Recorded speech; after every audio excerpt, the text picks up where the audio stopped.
Blog Talk Radio.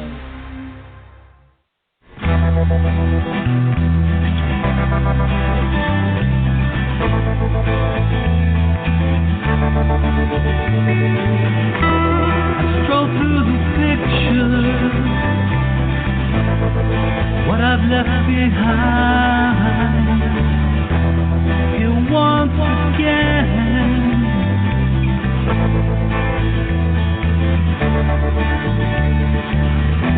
I'm locked up in memories,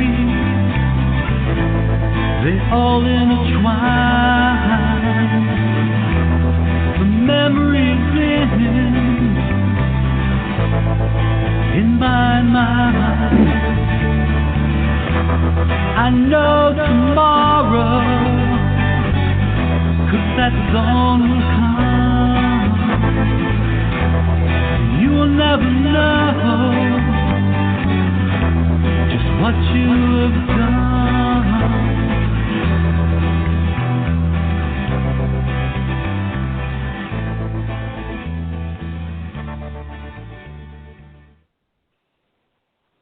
Hi, everybody, and welcome to Scan Radio, the Stop Child Abuse Now radio show number 2972.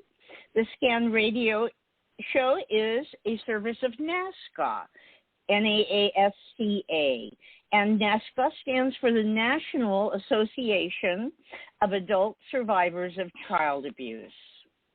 And I'm going to read the mission statement of NASSCA. We have a single purpose at NASSCA: to address issues related to childhood abuse and trauma, including sexual assault, violent or physical abuse, emotional trauma, and neglect. And we do so with only two goals. One, educating the public, especially as related to helping society get over its taboo of discussing childhood sexual abuse, CSA, presenting facts that show child abuse to be a pandemic worldwide problem that affects everyone. Two, offering hope and healing through numerous paths, providing many services to adult survivors of child abuse and information for anyone interested in the many issues involving prevention, intervention, and recovery. My name is Annie Margis, and I'm your host tonight, and my co-host is Penelope. Hi, Penelope. Hello, everybody. Hello, Annie. Thank you for having me. Well, thank you for being here. And tonight's special guest will be Pastor Deborah Schleich, who grew up all over the world in a military family where her mother was mentally ill. She's now a survivor professional. Living in Pensacola, Florida, she's trained in ministry, mental health, working with substance abuse, and is a trauma-informed social worker, all in one. She volunteers with many community organizations. Pastor Deborah says she can minister by text, phone, Skype, in person, and however the Lord directs her 24/7. She teaches that humans have three parts, being of spirit, soul, and the physical body, and believes that all three are important and that each area needs care. On these episodes, we welcome various co-hosts, survivor professionals who field questions and lead a variety of topics suggested by our call-in participants. Their trauma-informed perspectives as survivor professionals help them guide discussions on the issues of child abuse, trauma, and healthy human sexuality that spring from questions and topics brought to us by our listeners. Everyone's invited to engage on tonight's show. You can become a panelist by calling in. The number is 646-595-2114. And now I would like to introduce our special guest, Pastor Deborah. Please say hi, Pastor Deborah. Hello, everybody. Glad to have everybody here. I hope I can answer your questions for you. Thank you. You know, Penelope. Yes, I just want to interject Penelope really quickly. and I were. I'm sorry. Go ahead. I'm sorry, Annie. It's Penelope. I just want to interject really quickly that the number to call in is area code 595. I'm sorry. Excuse me. Area code 646-595-2118. Again, that's area code 646-595-2118, and I will greet you on the back line and welcome you into the show. So I apologize for interrupting Pastor Deborah and Annie. I just wanted to make sure that everybody had the right number. Sorry if I misspoke. You know, it's almost exactly the same as my phone number, and I probably said my number instead of that number. Sorry about that. No problem. So, Pastor, Penelope and I were having a talk before the show about possible topics, and we came up with this one: dealing with good news and when people are nice to us. Okay. Because that's good. hard. Yes. I got some good news, and in my mind, I'm going, I don't deserve this. This is wrong. This is not going to happen. All these negative things are coming in on me. Yes, ma'am. You can address this in two ways. One, from the mental health perspective.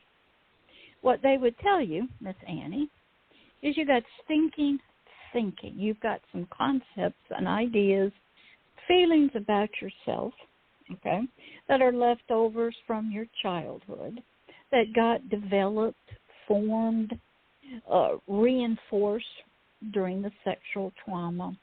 Then throw in some bullying and everything, and now that's sort of like seeds got planted, and there's a big tree there with roots. And you were, you know, and the thoughts are, I don't deserve it, I'm not good enough, this isn't for me, because in your mind you have an identity of who you are or who you believe you still are from your childhood. Now, did it happen through words from your perpetrator? Yes. Did it happen from just your own self-concept? Yes. And so in therapy, a counselor is going to point that out to you, but that's not who you are anymore. And they would start saying, well, tell me some of the accomplishments that you have done. Did you finish high school? Yes, well, that's a good thing. And they might sit there and have you hug yourself, give yourself a party for finishing high school.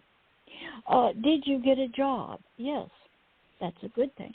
And they would start helping you to appreciate good things and help you to learn how to accept that.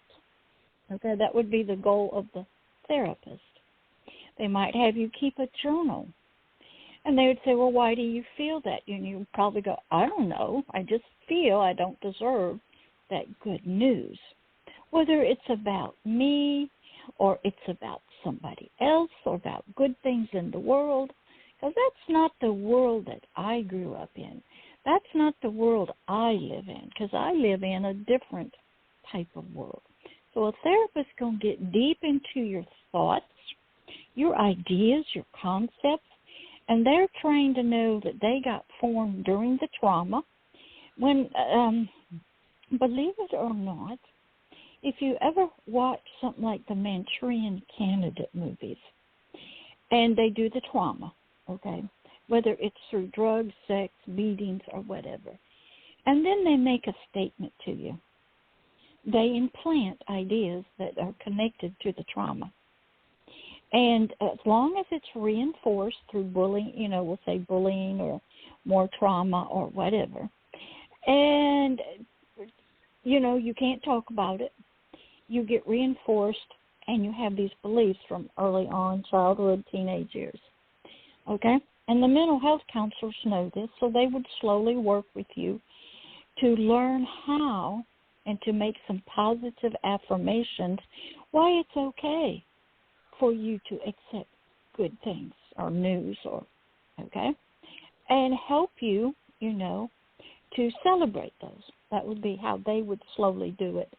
And they might have a way where you would give you sort of homework assignments.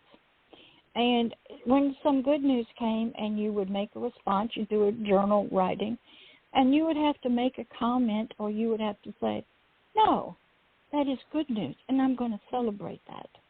And you might go buy yourself a cupcake, or you might take a walk, or something to tie in your thoughts to your biological body. Because your biological body, it's hormones, it's adrenaline, all the good stuff that goes off, the pleasures, okay? They want that kicking in. A lot of people do it through alcohol, through drugs, through sex. But you can do it if you take a walk. And, okay, spiritually, it would be different. You might find some scriptures, and you might repeat them. You might take a walk and sing a song that makes you feel good. You might put on some music. Music actually changes the biological brain, which changes your neurochemicals. And, so there's a lot of different ways of changing it, and it can be, a lot of that's temporarily changes it through the physical connected with the ideas. But what you slowly have to learn is, I am not, somebody has to help you say, I am worthy. I'm not that child that was abused anymore. I'm not being abused. I deserve to have good news or good things. You may not believe it, okay, and it may take time, okay, that kind of thing. And I'm going to give you another movie to watch to see how it works, The Three Faces of Eve. She had some trauma, wasn't sexual, and one part she formed a personality, which is usually the one that doesn't want to accept good news. And it couldn't take care of her daughter. And then she had a wild part. And that one couldn't take care of her daughter either. And it took the love of a man that knew that she had some issues and was seeing a psychiatrist. Say, it doesn't matter what your problems are, I love you and I'm not leaving you. Love was the healing agent. Therapists don't give you that love. You cannot call a therapist 24 hours a day. They're not going to hug you because of all kinds of ethical issues. You see them in their place. So there's all kinds of things. Then if you watch that movie again, The Manchurian Candidate with Frank Sinatra, how they broke we'll call it hypnotizing the brain thoughts, he had to use a Queen of Diamonds and then give an order. Sometimes you have to do the same thing to yourself. You've got this, we'll call it like something that goes around and around, a merry-go-round. And you have to stop it, and you have to bring in something new, and you have to command yourself, I'm not going to think that anymore. That's horrible. According to my therapist, according to my husband, according to the Bible, according to Christ Jesus, according to whoever, they say I am worth it, and I believe them. And every time that thought comes up, I'm going to challenge it. I'm going to speak to it. I'm going to speak to that part of me that feels that way. And I'm going to keep shrinking it and denying its power to exist. Now, in mental health, some people might say it might be a multiple personality person that's developed. And it has to slowly go away. And so there's a lot of things that go on to try to change those thoughts, those ideas, those concepts that got deep roots. We used to do things in deliverance work, I did a lot of that, where we would dig up the roots of a tree. We would cut the tree down. We're slinging our hands in a session. Because we were trying to show this person, we can dig this up out of you. and we can plant new seeds. And then we would speak blessings over them to replace that. And we didn't ask them a lot of questions. We just had to know that this bad stuff was there. And we had to counteract it with the opposite, good things. And sometimes what we would do is also get them to say, I choose to bless myself. I choose to accept happiness. I choose. And I've done that with even suicide patients. I make them go, yes, I want to live. And I take it from there. And through prayer, that's the spiritual part. Some people need to say, I don't want to think that way anymore. I don't want to give it. It's had enough of my life. And you kind of draw that line in the sand about it. Then the battles begin inside of you, internal fights, internal dialogues, to beat back, sort of, weaken those ideas. And you have to have those ideas replaced, we'll say with positive ones, with the permission by maybe an authority figure to accept good news. And I'll stop there and let you guys ask any questions. Thank you. That was so informative. I took 3 pages of notes, and I feel like, yeah, I can really do this because I really have been suffering with this I'm not worthy stuff. And now I have some real directions about what I can do to stop that, stop the merry-go-round. I love it. Okay. I started to make a list of things. Okay. Go ahead.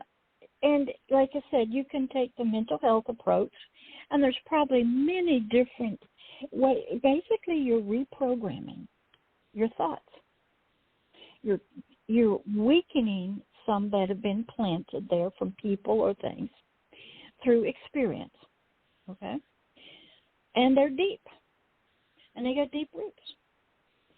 And also in mental health, if you are trained in multiple personalities, you probably have a personality there that is what they're to do. A great movie to watch to help you with that is Sybil. Okay? And in mental health, we know part of you is still that child. We call it the inner child. And they're still holding on to all those feelings. Well, where's that child? You don't want to kill that child. But, and they don't want good things to come in. So you have battles, internal battles going on. Now, spirituality-wise, Christian-wise, you'll find this happening with David, King David of Israel. When his family was coming after him to kill him, bad things, his soul would get so downcast and depressed. And they're coming, the lions come up. And his spirit would have to talk to his soul and say, soul, why are you so downcast today? Let's go together, soul. This is in himself. To the presence of the Lord and dance and sing and say the good things that he says about us. I'm going to help you get out of your slump, your depression. Because the family's coming after us. It ain't nice. So spirituality recognizes there's those two parts. And your spirit has to help the soul. I do that all the time. Life happens. And I say, soul, we ain't going to sit in this darkness. We ain't going to sit here and think that. We ain't going to believe it. We're going to the presence of God. We're going to go and be in his joy. We're going to remember scriptures, blah, blah, blah. Now, that's a different. Mental health counseling does the same thing. They get you to think on other things. Okay? Now, I've had in sexual abuse, typically what happens is when the abuse is occurring, your spirit leaves your body. You have an out-of-body experience. But you are capable, your soul and spirit are capable, just like you'll see in the 3 Faces of Eve, creating a part, a program, a person to take the abuse. And they're there. And they pop up and pop down and pop up. And a well-trained therapist, not all of them know about mental personalities and stuff. It's called, I think, dissociative identity. You disassociate. And So you'll have another part of you that's a person. It's usually a child.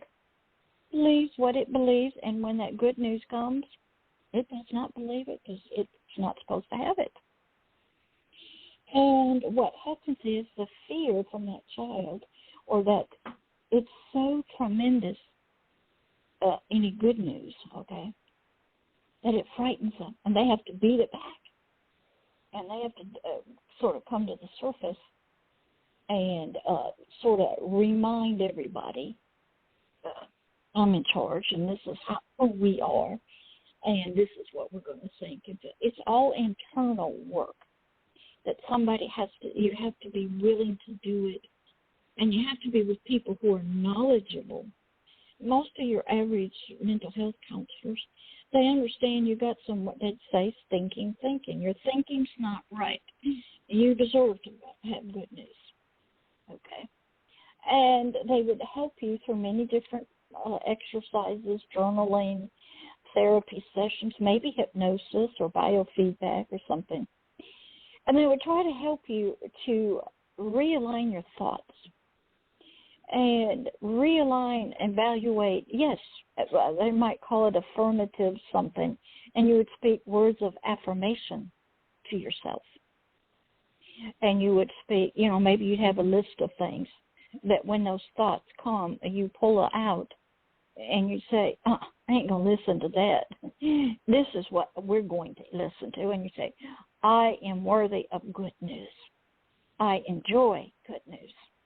Okay, you'd have certain things that you would say out loud and into yourself, and you would sort of beat back a challenge within yourself, the other thoughts. Okay, I be quiet. You guys can ask more questions. Thank you so much. Thank you so much. And let me see if any of our panelists would like to ask you a question or respond to some of the ideas you've stated. Mm-hmm. Penelope, would you like to participate? I would, and I did have a question for you, Pastor Deborah. So I'm also wondering, though, that for example, we're talking about being at the receiving end of someone else's kindness, receiving an act of kindness from someone else when mm-hmm. you're in having a rough time. For example, my husband is ill, so I've had friends bringing over meals, and mm-hmm. it's so humbling. It's also, I am a little uncomfortable with it, and I've heard everything you've said, but for me, my own father had, multiple surgeries on hip replacements and knee replacements, and I think he had 7 or 8 surgeries during my lifetime. And so I don't remember anybody bringing over a meal. And I never remember either my parents bringing anybody else that had been infirmed or ill a meal. So I like to bring, and I started doing this during my healing process. If I had a friend having surgery, I'd bring a lasagna to her house, because that's something that I never experienced in my own childhood, and something I never saw my parents doing, and I almost wanted to rewrite that story. And so I'm wondering, too, if there's just a part of it that is there maybe, if you look at, is there a part of me, whether it's a personality or a part of me, that wants to, raise this little girl within me in a different way and mm-hmm. wants to be the one mm-hmm. to give the nurture. Yeah. So that's my question. Yes. Typically, when somebody's been abused or traumatized in childhood, our brains, our souls, and our spirits are very capable. We're going to get through it. Somebody that's tough, that whatever we need to do, that's what happens. It happens automatically. It's a defense mechanism by God the Creator to help you. Now, what happens is when you become an adult, those things are still there. And what happens if you watch the movie, The Three Faces of Eve, and she actually has what you would call the two, I think it's Eve white and Eve black, they disappear. When love started coming in and Jane got created, they knew they were dying. And what happened is the system, weren't needed anymore. And it's such a powerful movie, true story too. And because Jane Black was the wild one, and Jane White was the docile, depressed one. And neither one of them could remember their childhood much, who their teachers were. And she just kind of put her head down. And this is when I started in the spiritual world helping people. I got thrown in with hardcore stuff like this. You had to learn how to just watch an eye blink, and the personality would change. It would be that fast. And, but they're the same body. But how in spirituality, how you did healing is different than how mental health does it. Mental health calls it integration, where we're going to get you to become aware of all those little children in there and those different parts of you, and we're going to figure out, we're going to do some mapping, they call it. We're going to figure out who's holding the anger, what ages are they, who's the one that drives the car, who's the one that does that. And so between the psychologists, usually not a regular mental health counselor, but the masters are not trained, we learn all the different children that are in there. And they're in groups of families, and there's boys and there's girls. And then what they usually do is deprogramming, and they usually do it through hypnosis, where they go deep into your subconscious, and they sort of wipe out some of the kids. They integrate them and they all then have they're still there, but you're not split up anymore. Everybody has the memories. They have all the stuff. Everybody is just one. They're all back together again, and they call that healing. In spirituality, God's way is He actually takes the children away to be with Him, and He heals them because He's the healer. So it's a little different, and I've seen it happen both ways. And the mental health community talks about, this might take 6 or 7 years for everybody to figure out who's holding the anger and how many are in there. And, you might have some that just suck their thumb and some that do this and some that do that and stuff. And so we want everybody together, and we want everybody to have all the memories of everything. And if you notice, if you watch the movie Sybil with Sally Field, she would change a lot, and some would have memories, and some would be, that ain't me. Vanessa, she wasn't, I never had that happen to me. That's not me. Nope. Then you have ones that will go to the therapist and try to help the system, but the system is there to protect itself. And this one girl who was living with me, they said at church she had multiple personalities, so she went and got it from tested by a psychologist, and he just said she had post-traumatic stress disorder. Okay? And I asked her, I said, well, didn't you tell them about all your different personalities? She goes, oh, no. We have to protect that. That's how we live and survive. Okay? And so one of them just goes to the doctor and answers all the questions right, and nothing changes. I got thrown into that. And then God said, I'll show you how it works. It won't take 6 or 7 years. So it took prayer. And then praying that they would go off with Jesus, and they went off. A certain part of this young girl's system, after the 3 children left in one night, just through prayer, she got up the next morning and said she felt like for the first time that she was free and she could run down, because something had kept her from feeling she could escape or run. And it was these 3 children, because she had one personality named Carrie, which I have it up on the website and YouTube, that was a little girl, couldn't talk, couldn't walk, couldn't speak, and the children they weren't going to leave their sister. So I had to get Carrie healed through prayer. And then they all just went off with Jesus to be children and play. Now, what happened to them? That's not my business. That's Jesus' business. And so I don't know. And so the next day, just one little part of her felt free, that she could run and escape from the ruthless Satanism she was in. Just one little part. That was it. She had a lot more that needed help. But that's, there's a big difference in when I was before I got into it, psychiatrists, they know about this. And they would do hypnosis with patients and have all the people, the parts that are there, that you may not even know are there, have everybody have the memories. And this one psychiatrist I love, he's dead now, he said, I'm not going to do that to them. That's re-raping them, to remember all of that stuff that happened in detail. But that's what a lot of mental health therapists, they want you to remember in detail and tell them exactly what happened, and what it smelled like, and what it looked like, and who was it. And, and they believe that that is how you get healed or integrated, is to have all those memories talked about openly and every detail of it explored. Okay, that's their different philosophies. So I'll be quiet again. Thank you, Pastor Deborah.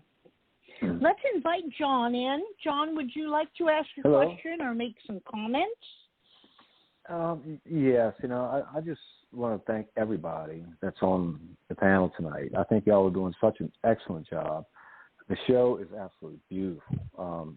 I just can't say enough for everyone that's here tonight, because let me tell you something about Pastor Deborah, is that if you go and just explore some of, her messages, basically on YouTube, okay, you are not going to believe the things that she does in her life that will change your life if you just listen, okay? Because she has a way with words that books do not touch, okay, when it comes down to this. With dealing with people and being a professional on that level, which is, to me, the highest standard there is, okay? Because you do not get this, kind of people in this world. So, Pastor Deborah, I just can't thank you enough for what you do. I think people need to really, really realize the things that you do in life, and I'm so happy to know you as a friend, and I always recommend, people to you, okay? So, I do want to tell you a quick story also. It's short, it's a little sad, but it's also happy. And actually why I'm saying this is because before I tell you who he is, I want to tell you what he did, okay? As a very young man, and before I tell you what he is, he had a girlfriend, okay? They actually had a baby, okay? Then there was an accident, and the baby passed away, very young. I'm talking like 3 months, okay? And he was a survivor, okay? Now, let me tell you something. You're talking about somebody that is a total emotional wreck, that they are at the end of their rope, period. Okay, now this happened a while back. I'm talking years ago, probably before COVID, okay? And the reason why I'm telling you the story is because it's right there by you. It's in Milton. You're familiar with Milton, aren't you? Who, me? Yeah, Pastor Deborah. You know where Milton's at, Milton, Florida? Uh-huh, okay. yeah. Okay, well, this is where this was happening, okay? Well, he's a very young man. Let me tell you something. He basically, after this, they broke up, okay? Of course, the baby passed away. Then COVID hit. That was the time. So he was doing things that were just unbelievable without opening up, doing some positive things, and he just wasn't talking to anybody, and he was at the end. Well, I'm going to tell you that when you mentioned earlier about music, okay, this is exactly what happened, is that he turns out, and I'm not going to mention his name, turns out to be a very promising country music star, okay? He's that high level of a player with guitar and singing.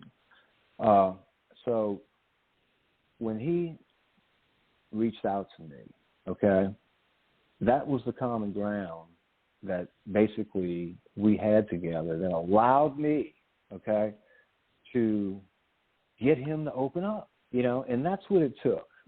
It took common ground, and it took experience in dealing with this kind of trauma when somebody has been really emotionally shocked, okay, and they don't know where to go anymore, where to turn. It's, and they're so young is that you need somebody with experience to know how to deal with any situation, okay?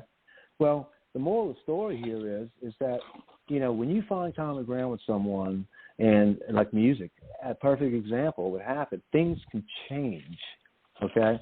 And what happened is now he's they're expecting, he has another situation, but now 6 or 7 months along, and he's got so much work, he's overwhelmed, you know, he's happy, okay? So, you know, with you talking about experience, you hit the nail on the head of, you know, having to deal with different people around the world, okay, is that's what you do so good, Pastor, is that you do know how to, you know, get into somebody's soul, in their mind, you know, and help them out through the worst times ever. And you change lives every single day. So that's all I have to say. But I want to thank you for what you do. Well, I appreciate that. I think what happens for most of us, even in our early childhood, for me, it was always loved some of the strangest people in wheelchairs who were deformed or been in car accidents. And I grew up in the military, so we were around people from all over nations, different colors of their skin, and we just loved them. So I wanted to help people. And boy, did my family need help. But I couldn't help them, and most of us can't. So I went the way of the world, psychology. And I tried it. I got a master's and license, and I learned a lot.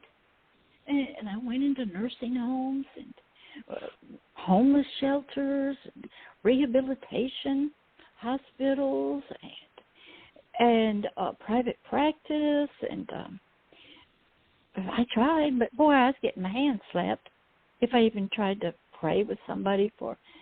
And so God took me out of that and said, you're going to learn how to help people my way. I didn't know how to do it. So one night I was in church, and I was in a praise and worship time, and I hear the Holy Spirit say, what's the desires of your heart? And in a nanosecond, I said, to be a spiritual mother to all those in homosexuality, lesbian, the goth movement, the LGBT, the abused, so I can turn their hearts to the Father. And he said, it's done. I became a spiritual mother. I adopt everybody. Because most people need the help of God. But he's a mean, mean dude. Even in Catholicism, you don't pray to Jesus. You pray to saints, and you pray to Mother Mary, because they believe Jesus is very mad, and the Father. So you got to go through Mother Mary, and she goes and talks. Most of these people do not have good, because most of the abusers are men. So it tarnishes the Father's relationship. I want nothing to do with him, okay? But a mama comes in, and what does the mama do from birth? I hold you in my arms, I look in your eyes, and I give you a bottle, and I just coo with you and love on you and tell you how beautiful and sweet and love.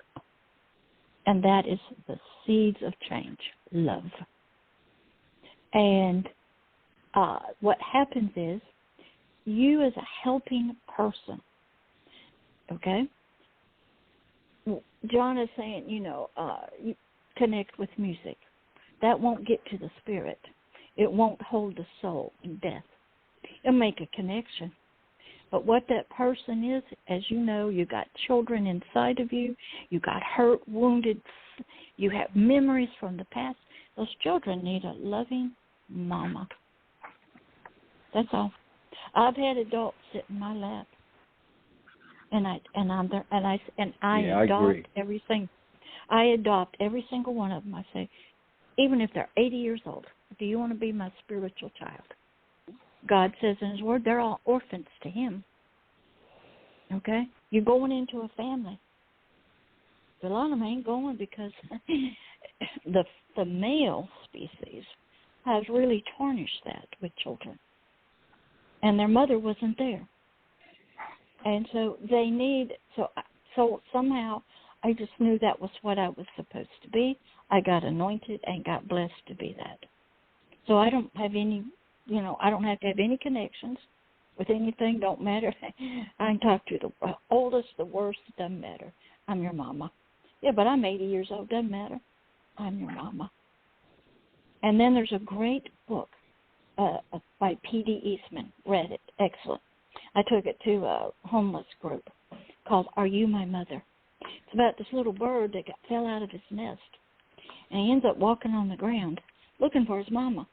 Because if you know in nature, mama is the nurturer. Mama provides the milk. And a lot of times the male species goes off and gets food. But it don't come out of a male. It comes out of a mama. And in this book, it's excellent. God had me read children's books. And this little bird's walking around. He couldn't remember what his mama looked like. So he asked a steam shovel and a dog and a cat, and he can't find mama. But he knows he has a mama. But he don't know what she looks like. So we're all searching and looking for mama. And eventually, he got so sad. He was crying out, Mama, Mama, Mama, where are you, Mama, Mama? No mama. But he kept looking. And so God had to show me everybody's looking for mama. They're looking for that mama. Okay, and you'll read, when you read the Bible, you'll hear that the anchor of the soul is love. Mama anchors. The mama, they know that, but the baby knows the mama's heartbeat. So the worst abuse you'll ever have is abortion. The mama's killing her own child. She's not a life-giving spirit. So what happened was that P.D. Eastman book, excellent, Are You My Mother? It'll make you cry. And then this little bird found a big, steam shovel, and it picked it up and put it back in its nest. And there was mama. And God said, yes, agape love. Love is your mama. And I'm never going to let you go away. And God had to show me through books and movies and cartoons what we were looking for, even the abused people. And the little ones, they're looking for love. Somebody, love me. Oh, yeah, you can be in the homeless shelter and, they'll give you free lunch and they'll do that. But they're looking for that anchor, that mama. And for the man, a lot of them, the father figure, if you understand how it works, typically the father's around, but his voice is different, his eyes are different. And so most of people have been abused by men, not by mamas, but there are a few. Oh, and so what a child senses is the father is the abuser, the man. And he has a part that's very abusive. And the mother doesn't save him. And they get through it. All of you guys got through it because you had a gift. You didn't even know it. You left your bodies. You had out-of-body experiences. You formed parts to deal with the trauma, and then parts, if you watch, like Sybil, that just deals with everyday life. Okay? And that's just the way. And I had to learn all of that. It's not taught at the master's level.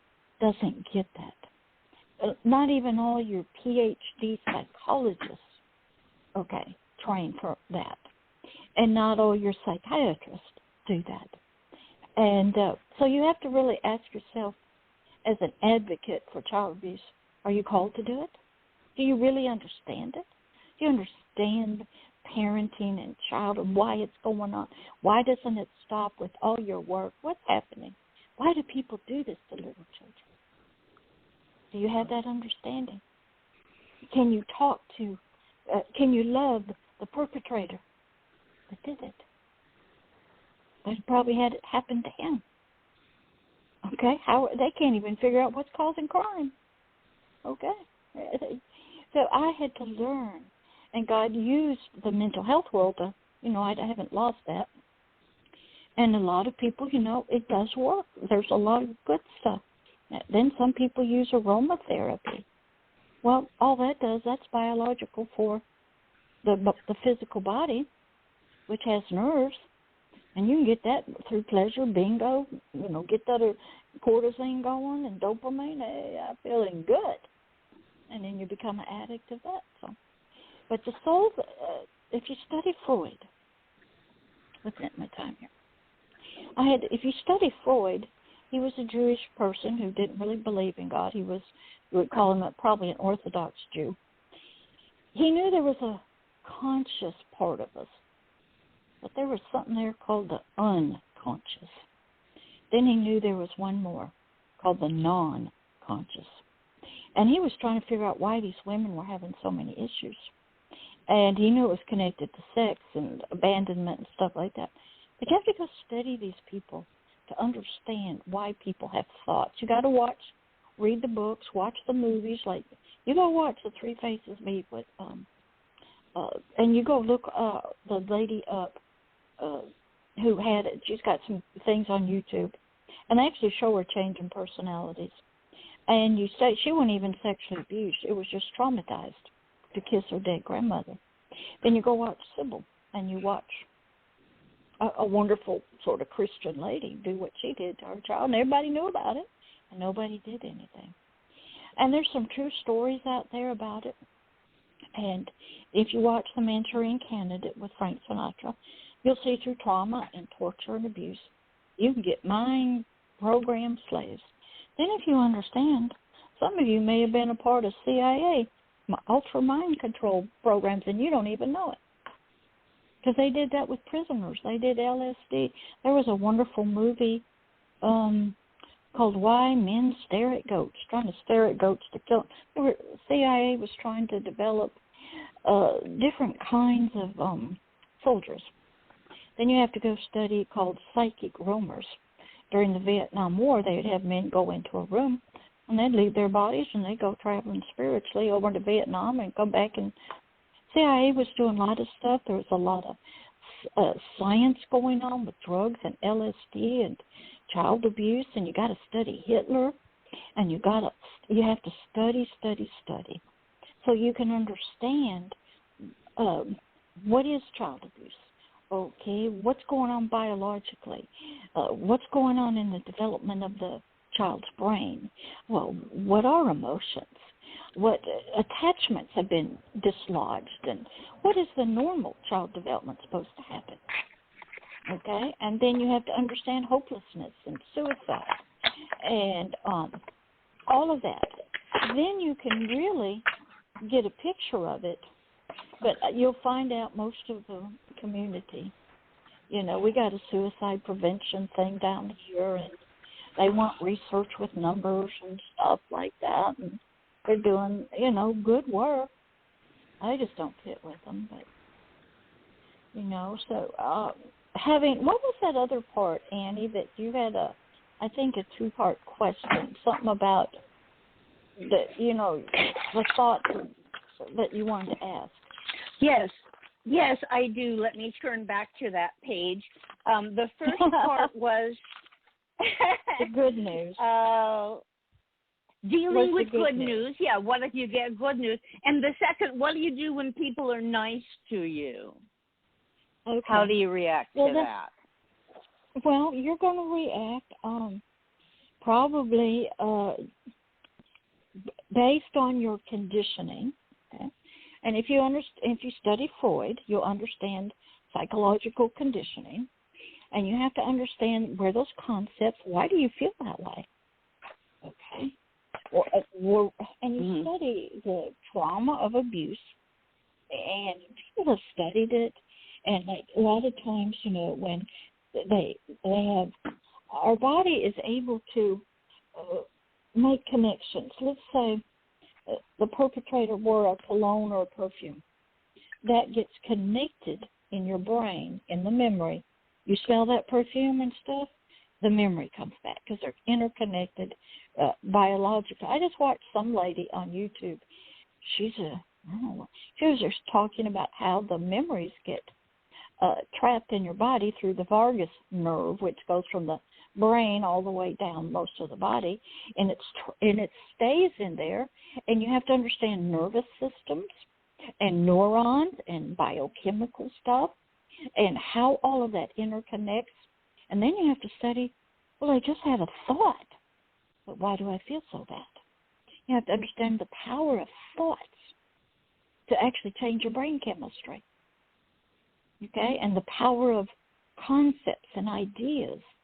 And like if I looked at an outlet in the wall and I see smoke coming, within a nanosecond, my brain makes a decision. I either got to get up and run away to be safe. So I've got to have sugar, adrenaline, the hormones, everything kicks in, my muscles work, I stop digesting food. Or I got to have the same things to go fight, the fight or flight syndrome. Okay? And you have to understand the connection to a thought. My eyes saw something. My ears heard a loud noise. Body responds. So you have to understand the mind, the soul, the feelings, thoughts, the human body, how it responds,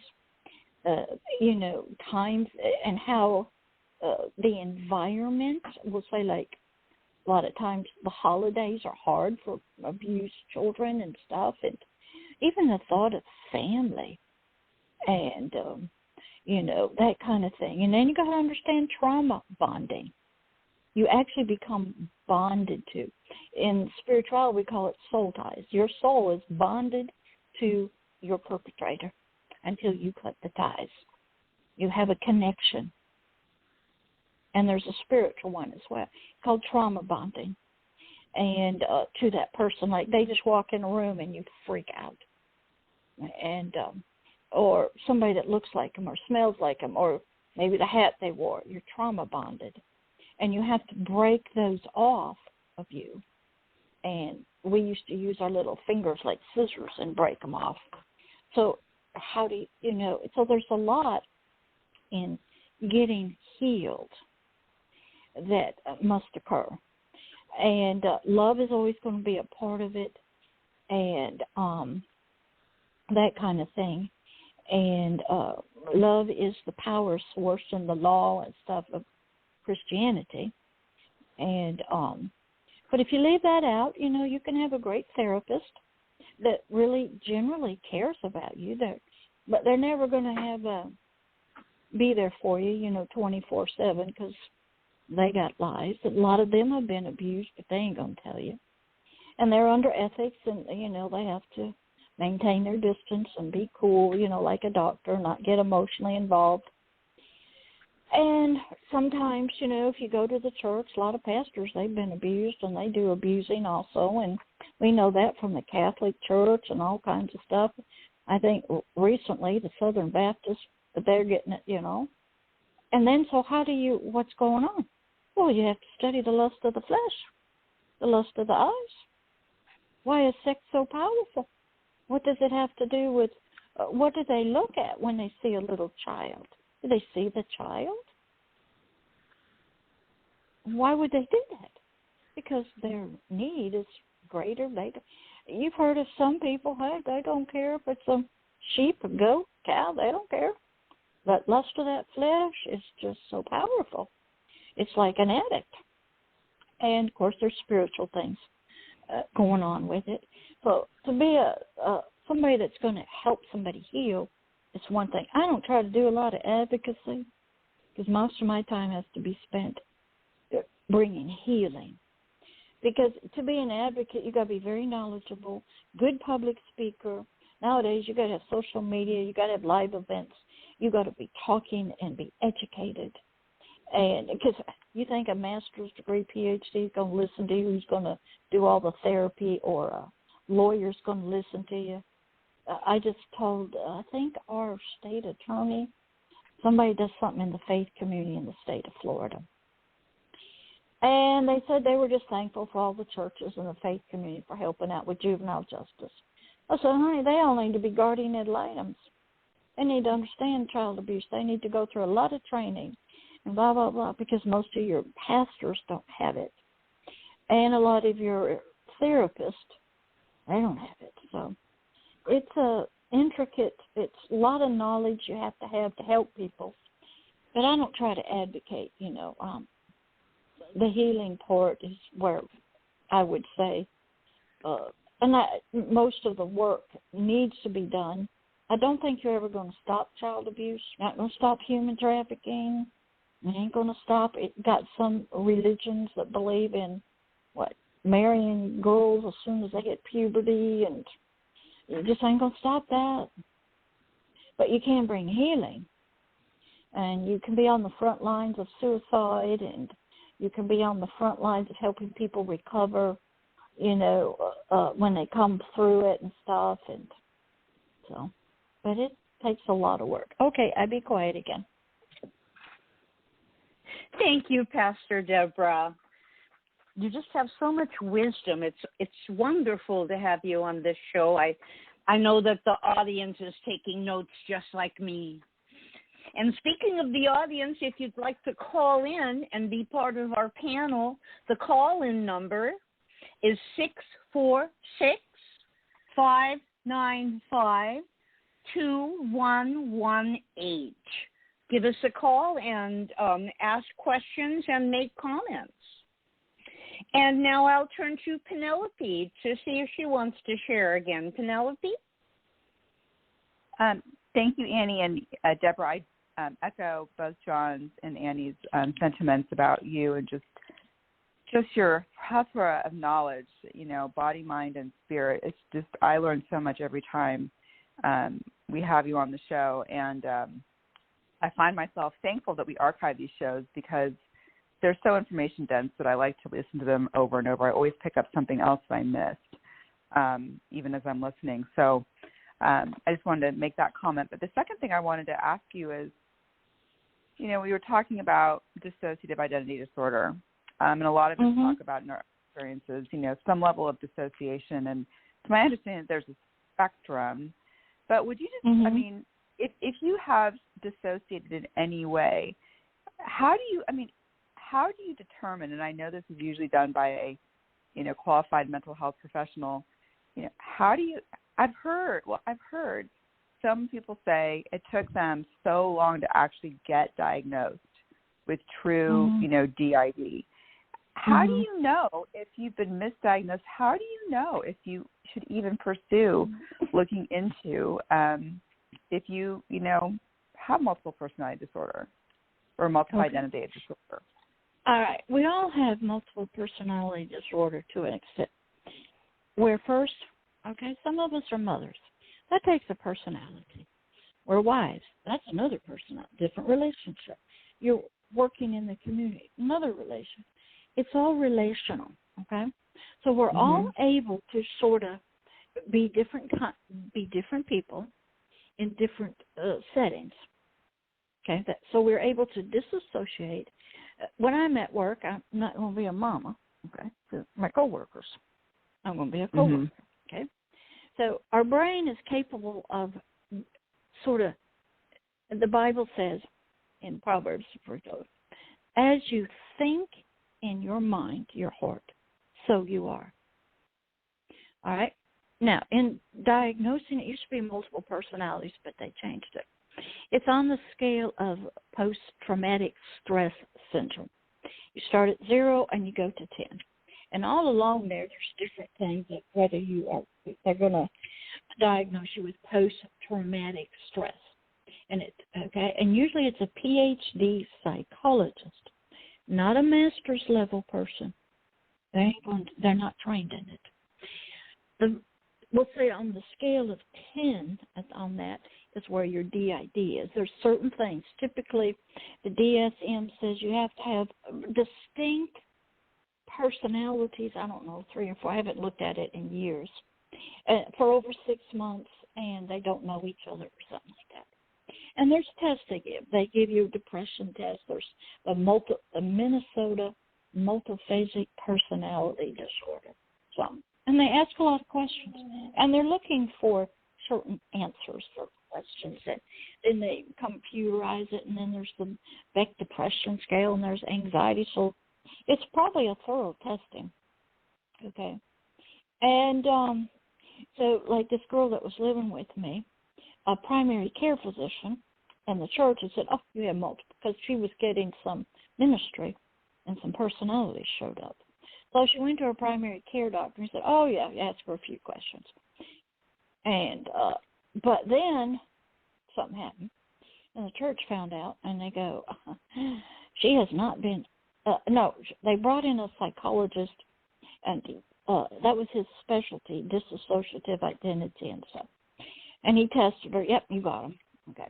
So then the church had to tell these ministry workers, you cannot minister to her, you cannot talk to her, you are not qualified to deal with it. Okay? Because this is now a mental health issue. It's nothing spiritual.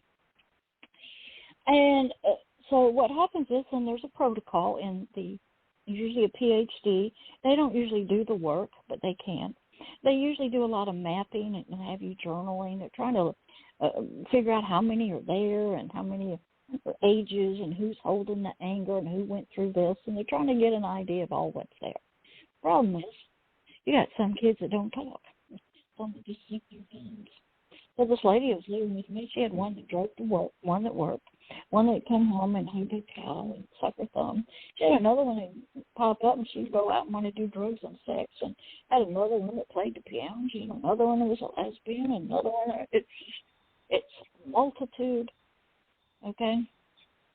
And in some religions and systems, you're actually programmed to have them. And they have names. And I had to learn all that. I had to study. And so mental health work, it is seen as a disease, as a defense mechanism from some kind of trauma or abuse. And it's not anything bad. They don't look at it as bad or evil or anything. It's your defense mechanism when you were, had bad things happening.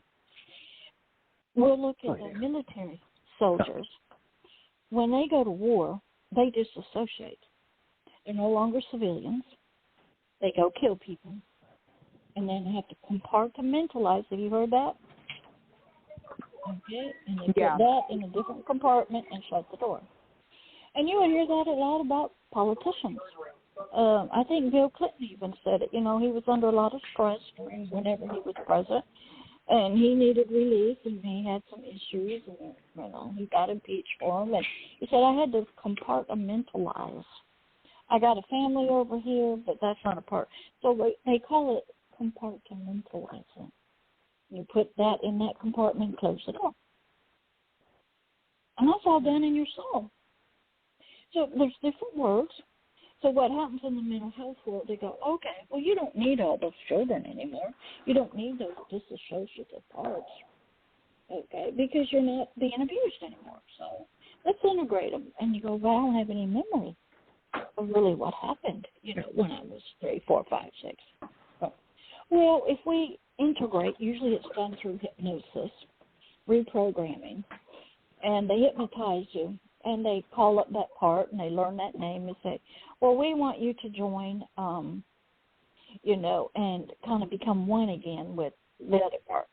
And if you look at Sybil, her psychiatrist did that a lot. Now, the one in 3 Faces of Eve, they didn't do that. Jane White and Jane Black, Eve White and Eve Black, they just sort of died, disappeared, and were gone. And Jane had come up, who she was probably supposed to be, because of the love of that man that loved her no matter what. Jane was strong enough now, and the other 2 weren't needed anymore. So sometimes it's what you need, and the others get weaker, and love is powerful, and that kind of thing. And I've read a true story about a psychiatrist helping a lady. She had been horribly sexually abused. The only one in her family. She had all these parts. And she started seeing him, and her money ran out. And he said, that's okay, sweetie. You're a human being, and you need help. You keep calling and coming.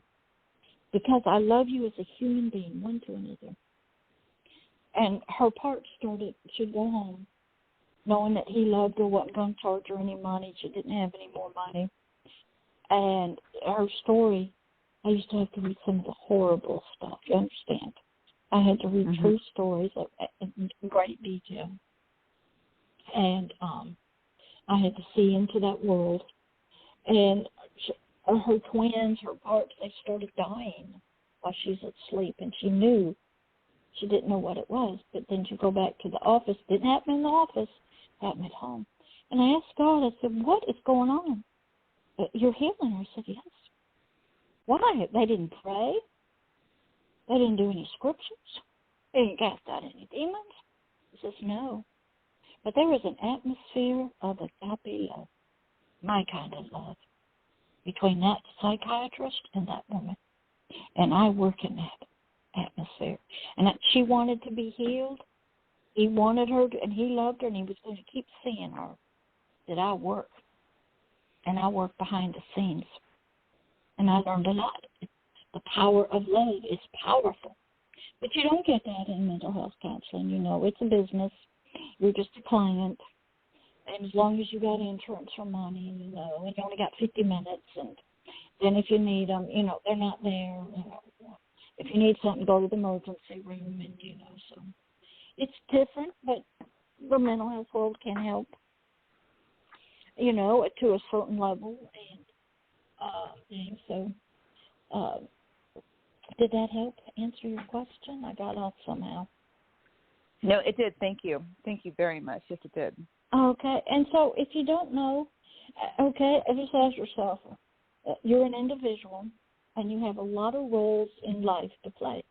So you disassociate. You might have a grandma. You might be a sister, have a husband, okay, housewife, volunteer in the community. That's all disassociation from you compartmentalize, well, while I'm here, I'm a community volunteer. When you're here on NASSCA, okay, you're in a personality, okay, and you're doing that.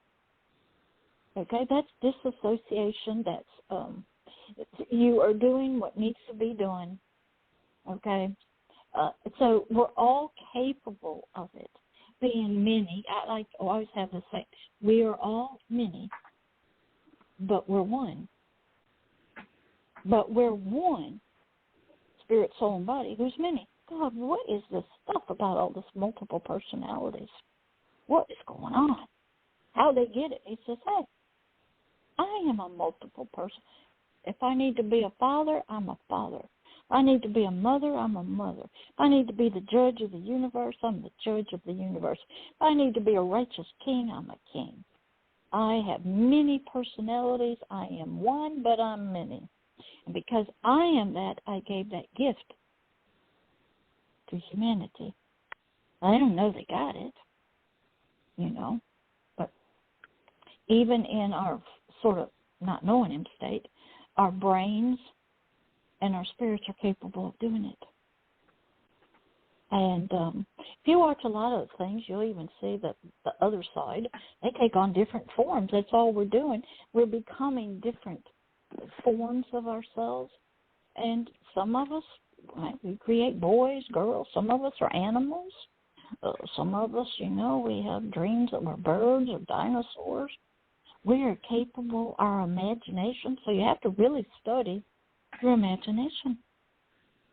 And, you know, there's plenty of books out there to study it. And it's just the, like I said, mental health believes it's a defense mechanism to get through a horrible situation. It is. It's a gift. Free gift. Why do people have near-death experiences, or they leave their bodies when they're in the hospital? Okay. Go watch the movie Dr. Marvel. Okay, Dr. Strange. Okay, great. A lot of other religions believe in this stuff.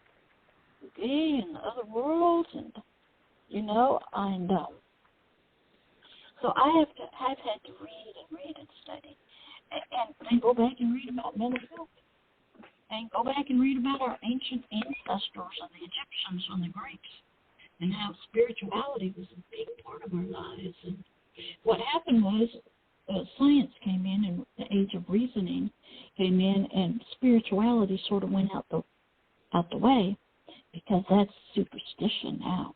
We're doctors, and if we can't see it under a microscope, then it's not real. And so that kind of started changing things. They were still trying to fix us. And they do lobotomies on us, and then they would do trepanning, where they cut a hole at the top of our brain to try to release some bad fumes, and they'd bleed us to get rid of bad blood, and they tried all kinds of things to deal with our emotional and mental health issues, and we've all seen them. It's great if you do studying and read books about the history of treating mental illness and things like that. And you learn a lot how it's evolved from spirituality through the mental health, psychiatric sort of medical disorders. And now there's a lot out there about spirituality and, you know, metaphysicals and all kinds of things. So I'd be quiet again. Thank you. Thank you for everything. And we have another 19 minutes in the show. Hey, John. Hello. Yes, I'd like to just be short and just get to the point about a couple of things. Is that I want to bring up two things that Pastor Deborah said. First of all, associating support and then also being an advocate, okay, is almost literally, I would say, impossible to a certain degree, to the extent of what you do, okay? So it takes a very special person to do both because it is so educational that it never stops. The platform is just unlimited, and it's all about, when she comes on the show like she is tonight and providing us with this information, and, we get educated also. Because I know all three of us here as hosts have been here, and me and Penelope have gone back and had people, you many times. And we can't tell you how much we are thankful, for what you do in this life, and we'll always be thankful for you being on the show. Okay, and the other thing too, and y'all were talking about this as far as the mental health goes, is that I'm always looking up things, and I want to read something to you all that is straight. From like the National Health Association and different things to do with psychological, situations. And I want to stress something here is that there is a difference, okay, between CPTSD and PTSD, okay? And let me explain exactly what that is. And it's short, gets to the point, okay, is that PTSD usually occurs after a single traumatic event, okay, while CPTSD, which is complex, right, is associated with repeated trauma, okay? Events that can lead to PTSD include like a serious accident or a sexual assault, or a traumatic childbirth experience like the story I told y'all earlier. It's just amazing that they bring this stuff up. However, being knowledgeable of the difference between the two, and if you look into it, repeated, things, when you are abused repeatedly, there's a strong chance that, you're going to experience this. And I tell you, the thing about it is that it gets serious into adult age, So living through it and being a part of it and understanding it, is, to me, the key to supporting someone when it comes down to these situations. And you mentioned different personalities. There you go. You hit that right on the head, Pastor Deborah. So I think that everyone, that takes from what you tell us on your shows will always be a better person in life. And I want to thank you so much for being here. And that's all I have to say. Thank you, John. One of the things, if you're a survivor, and you're still sort of just getting into your healing, or you're in the middle of it, and a lot of people like to go out and tell their stories, but telling your story can trigger you, and it may not happen when you're telling your story, but maybe at night, or trigger somebody else. So people need to get healed, and then they need to set that person, that life, over there on the shelf. So when you talk about it, it's no longer you talking. I'm healed now. Let me tell you about a person that I used to be. And I went through this when I used to be called Jan and had issues. God took me 2 years to transform me into a new identity called Deborah, which is my first name. I have it on the website and make a video. It's called It's Time. It's how who you were born to be got all messed up. You don't know who you were supposed to be because it got all messed up. But you're not who you used to be when you were a child or a teenager. You're an adult. But you still think you're that person. I had to sit at home for 2 years. God said, you need healing from 30, 40 years of stuff. And during that time, you have to let go. I had to make a grave and bury Jan in it. And when Jan went in the grave, it's like going on the cross, everything that happened to Jan got buried. Jan didn't grow up in that house. Those are not Jan's parents. That's not Jan's son. That is all Jan's. It's not Deborah's. I had to learn to think completely differently of who I was. I had to go to my son and say, I'm not your mama. This body and somebody that was in it named Jan gave you birth. I'm Deborah. I am not your mama. I can be your spiritual mother. I changed my checks. I looked at Jan's husband, who I still live with, and said, I didn't marry you. It's sort of, I created a new cult, like Jane, okay, in the 3 faces of Eve. I was no longer Jan. And that's what happened to her. And we all have to get there. If Jane in the movie 3 Faces of Eve could talk about her life, but it wasn't. It sort of was hers, but she didn't live it. Eve White did, and Eve Black did. And Eve Black, she was something else. But Jane had never done any of that. And so you have to get to the point where the old you that had bad things happen, it's got all these issues. You bury it, you put it in a tomb, and you let it go.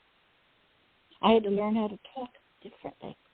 I had to learn to see people from Jan's past and not go up to them and say, hey, you remember me? I used to love her. Because then I would have brought Jan back up myself. I had to look at people and say, I don't know who, I'm sorry, but I'd look at my Jan's husband and go, I didn't marry you. Jan did.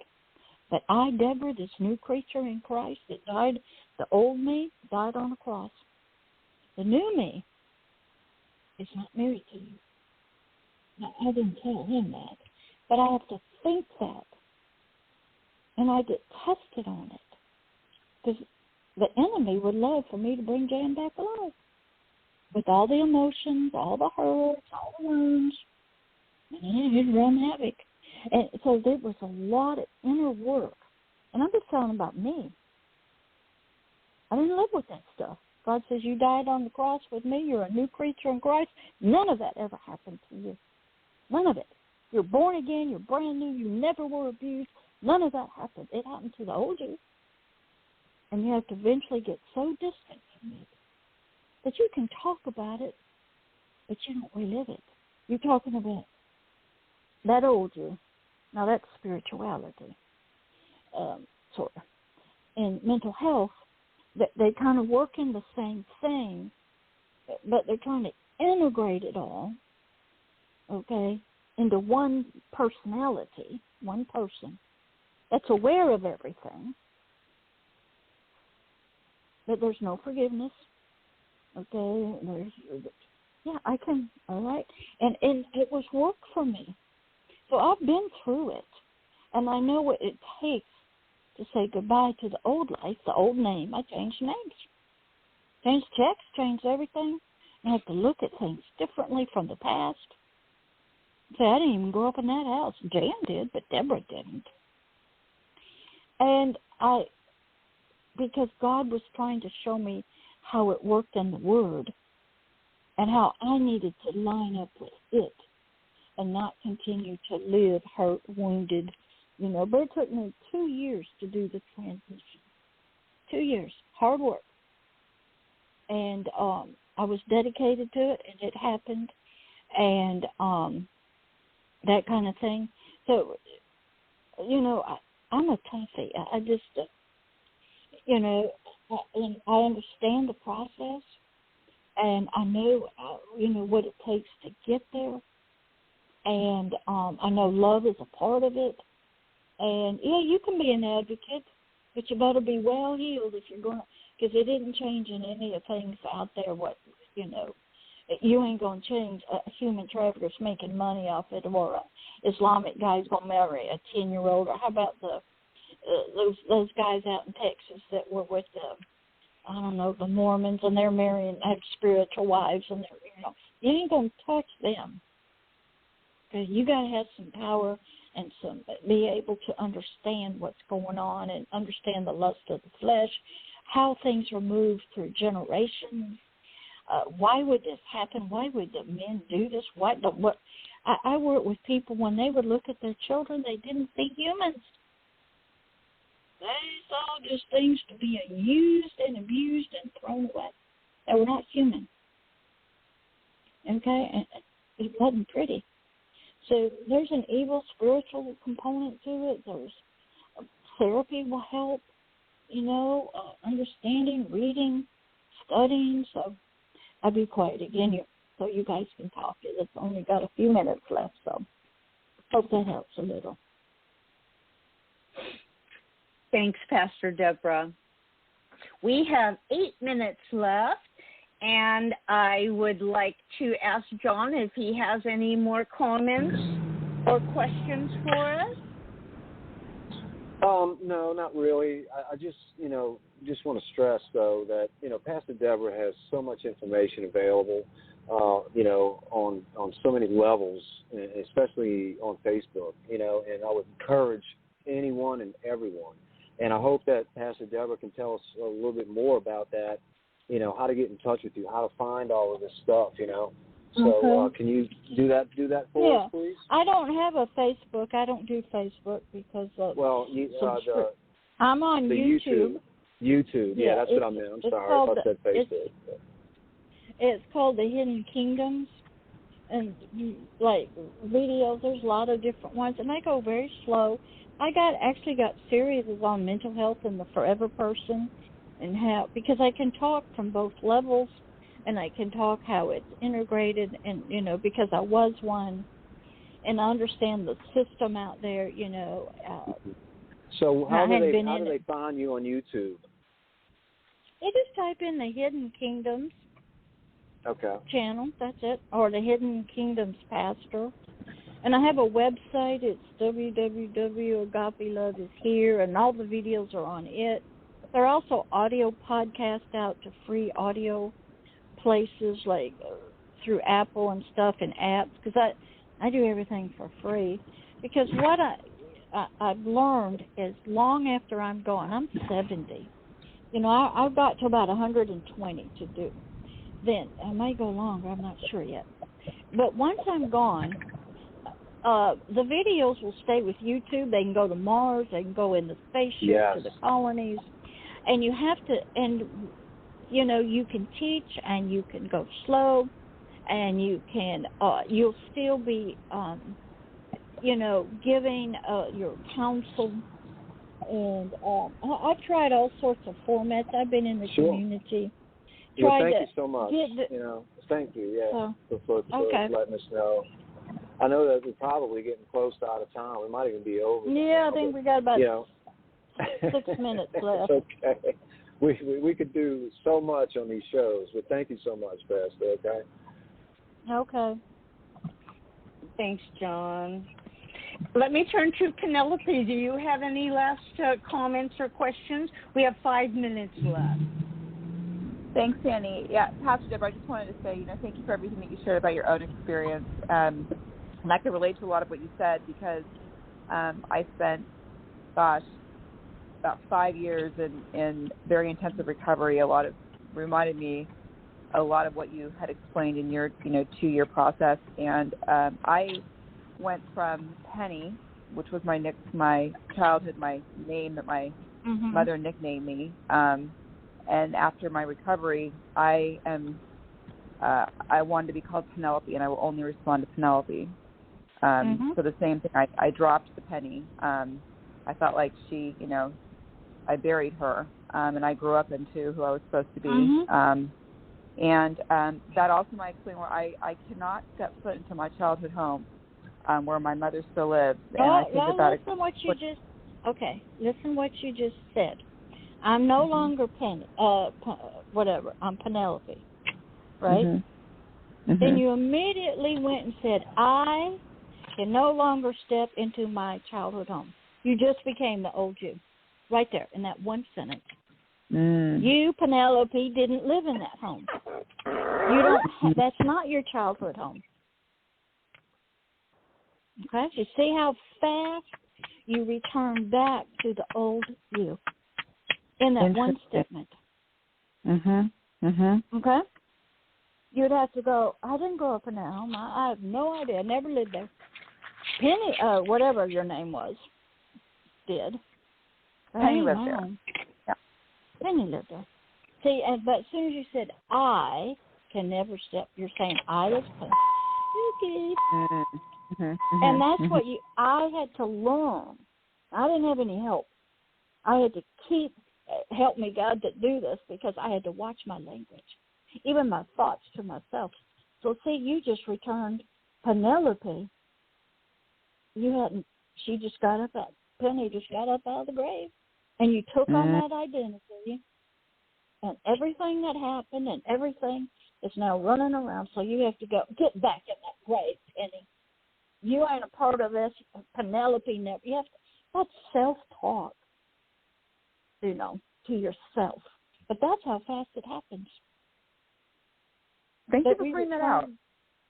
Well, you have to learn to change your language, okay? If you're Penelope, you didn't grow up in that house, but it's not your mama. You didn't go through those experiences. You didn't have them. Penny did. Penny's dead. You buried her. Now, you can talk about the life of Penny, but it's not you. And that's how you.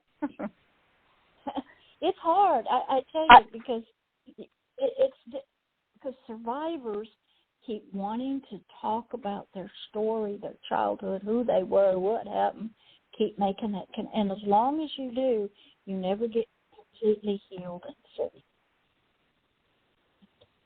You always got one ball and chain around you. And I want to kick in. I want to kick in with that because I can understand that so much, Pastor, and that's what it took for me also. Is that I was Jay, okay, because I'm the fourth, and until I let that boy go, I was still living that life, and it took a lot to get there. But you'll know it whenever that is totally gone. And, there's going to be some triggers along the way. However, once you grow out of that, and it takes a lot to get there, and I think we can all understand that, you're going to know it. It takes determination to be healed, to let go, to become somebody new. That you don't know who Penelope is yet. You haven't found out who all she is yet. That part's still trying to draw you back. Oh, I was tested time and time again.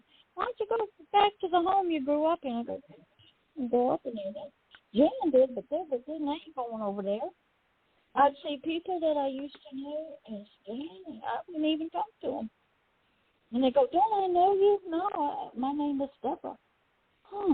But if I had said, yeah, you knew me when, I brought Jan back up. That's how hard I had to work through it. So, then, you won't hear that in therapy. But, all right, I'm done.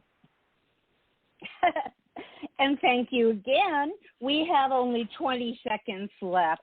So let me just say thank you, Pastor Deborah Schleich, for being with us tonight. And I hope that you join us again tomorrow night at 5 o'clock Pacific, 8 o'clock Eastern. This is Scan Radio number 2972. Good night, everybody.